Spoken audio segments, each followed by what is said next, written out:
ത്രിയേക ദൈവത്തിന് സ്തുതി. എന്നും ജീവിക്കുന്നവനായ കർത്താവായ യേശു ക്രിസ്തുവിന്റെ നിസ്തുല നാമത്തിൽ നിങ്ങൾക്കെന്റെ സ്നേഹവന്ദനം, പ്രഭാതവന്ദനം. എഫാത്തായുടെ മറ്റൊരു അധ്യായത്തിലേക്ക് ഏവർക്കും സ്വാഗതം. പ്രിയമുള്ളവരെ, പരിശുദ്ധ സഭ ഇന്ന് കിബിപ്തോ ഞായറായിട്ട് ആചരിക്കുകയാണ്. പരിശുദ്ധ വലിയ നോമ്പിന്റെ അതിശ്രേഷ്ഠതയേറിയ 5-ാമത്തെ ആഴ്ചയിലേക്ക് നാം ഇന്ന് പ്രവേശിക്കുകയാണ്. ഇന്നത്തെ വായനയ്ക്കായി പിതാക്കന്മാർ ക്രമീകരിച്ചിരിക്കുന്ന വേദഭാഗം വിശുദ്ധ ലൂക്കോസ് എഴുതിയ രക്ഷാസുവിശേഷം അതിന്റെ 13-ാം അധ്യായം 10 മുതൽ 17 വരെയുള്ള തിരുവചനങ്ങളാണ്. വേദഭാഗങ്ങളിലൂടെ നാം കണ്ണോടിക്കുമ്പോൾ 18 സംവത്സരമായി നിവരുവാൻ സാധിക്കാതിരുന്ന ഒരു കൂനിയായ സ്ത്രീയെ കർത്താവായ യേശു ക്രിസ്തു സുഖപ്പെടുത്തുന്നതായിട്ടുള്ള ഒരു അത്ഭുത സാക്ഷ്യം നമുക്ക് ദർശിക്കുവാൻ സാധിക്കും. പ്രിയമുള്ളവരെ, ഇത് ഒരു ഓർമ്മപ്പെടുത്തലാണ്. കർത്താവായ യേശു ക്രിസ്തു കൂനിയായ സ്ത്രീയെ സുഖപ്പെടുത്തുന്നത് ഒരു ശാബത്ത് ദിവസമാണ്. ക്രിസ്തു അത്ഭുതം പ്രവർത്തിച്ചു കഴിയുമ്പോൾ ക്രിസ്തുവിനെ കുറ്റപ്പെടുത്തുന്നവരെ നമുക്ക് വേദഭാഗങ്ങളിൽ കാണുവാൻ സാധിക്കും. വർഷങ്ങളായി നിലനിന്ന് പോരുന്നിരുന്ന യഹൂദാ പാരമ്പര്യങ്ങളുടെ നിബന്ധനകൾ പൊട്ടിച്ചെറിഞ്ഞ ഒരു ദിവസമാണ് കിബിപ്തോ ഞായർ.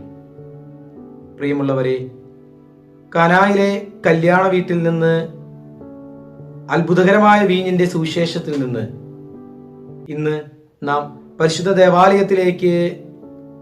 ദേവാലയത്തിന്റെ അകത്തളങ്ങളിലേക്ക് കടന്നു വന്നിരിക്കുന്ന ഒരു ഞായറാഴ്ചയാണ്. നമുക്കറിയാം, കൂനി എന്ന് പറയുമ്പോൾ നിവരുവാൻ സാധിക്കാതെ, മുകളിലേക്ക് നോക്കുവാൻ സാധിക്കാതെ, സ്വന്തം കാലടികളെ മാത്രം നോക്കിക്കൊണ്ട് ജീവിക്കേണ്ടി വരുന്ന ഒരു അവസ്ഥയാണ്. ഇത് എന്റെയും നിങ്ങളുടെയും ക്രിസ്തീയ ജീവിതത്തിൽ ദിവസം തോറും നാം കണ്ടുകൊണ്ടിരിക്കുന്ന ഒന്നാണ്.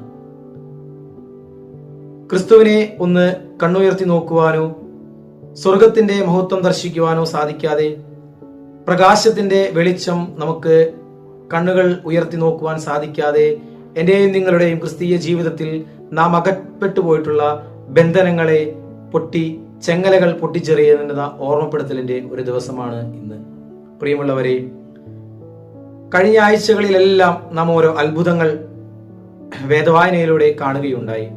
അവിടെയെല്ലാം ക്രിസ്തുവിന്റെ അടുത്തേക്ക് ചെല്ലുന്ന, ക്രിസ്തുവിന്റെ അടുത്തേക്ക് തന്നെ സുഖപ്പെടുത്തണം, തനിക്ക് പ്രകാശം കിട്ടണം, തനിക്ക് രക്ഷ പ്രാപിക്കണം എന്ന് പറഞ്ഞ് ചെല്ലുന്ന ഒരു ജനസമൂഹത്തെ നമുക്ക് കാണുവാൻ സാധിക്കും. എന്നാൽ ഇവിടെ കർത്താവായ യേശു ക്രിസ്തു കൂനിയായ സ്ത്രീയെ അങ്ങോട്ടേക്കാണ് സുഖപ്പെടുത്തുന്നത്. എന്നെയും നിന്നെയും അറിയുന്ന ഒരു അപ്പൻ എനിക്കും നിനക്കുമുണ്ട് എന്നുള്ള ഓർമ്മപ്പെടുത്തലിൻ്റെതാണ്. ഞാനും നീയും ചോദിക്കാതെ തരുന്ന, ഞാനും നീയും ആവശ്യപ്പെടാതെ നമുക്ക് വേണ്ടിയിട്ടുള്ളതെല്ലാം നമുക്ക് ഒരുക്കി വെച്ചിരിക്കുന്ന ഒരു സ്വർഗത്തിന്റെ ദർശനം നമുക്ക് ഈ വചനങ്ങളിലൂടെ കണ്ടെത്തുവാനായിട്ട് സാധിക്കും. നീ ദൈവസന്നിധിയിലേക്ക് ചേർന്നിരിക്കുന്ന നാളുകൾ അത്രയും നിന്റെ കാവലായി, നിന്റെ കൂട്ടായി, നിന്റെ താങ്ങായി നിനക്ക് നിന്റെ അപ്പനുണ്ട്. സ്വർഗത്തിലെ അപ്പൻ നിന്റെ കൂടെ കാവലായി ഇരിക്കുന്നുണ്ട് എന്നുള്ളത് നിന്റെ ഒരു ഓർമ്മപ്പെടുത്തലാണ് ഇന്നിന്റെ ഞായറാഴ്ച. പരിശുദ്ധ വലിയ നോമ്പിന്റെ അതിശ്രേഷ്ഠതയേറിയിട്ടുള്ള ദിവസങ്ങളിലേക്കാണ് നാം ഇന്ന് പ്രവേശിക്കുന്നത്. പ്രിയമുള്ളവരെ, നമ്മുടെ കണ്ണുകൾ ഉയർത്തി ക്രിസ്തുവിനെ നോക്കുവാൻ, മാനസികമായിട്ടുള്ള കൂന് ബാധിച്ചിരിക്കുന്ന നമുക്ക് അതിൽ നിന്ന് വിടുവിച്ചുകൊണ്ട് ക്രിസ്തുവിനെ നോക്കുവാൻ, ക്രിസ്തുവിന്റെ അത്ഭുത സാക്ഷ്യം ദർശിക്കുവാനായി ഈ വലിയ നോമ്പിന്റെ ദിവസങ്ങൾ നമുക്ക് പ്രയോജനകരമായി തീരണം. എനിക്കും നിങ്ങൾക്കും വേണ്ടി എന്റെയും നിന്റെയും അപ്പൻ അവിടെ നോക്കിയിരിക്കുന്നുണ്ട്.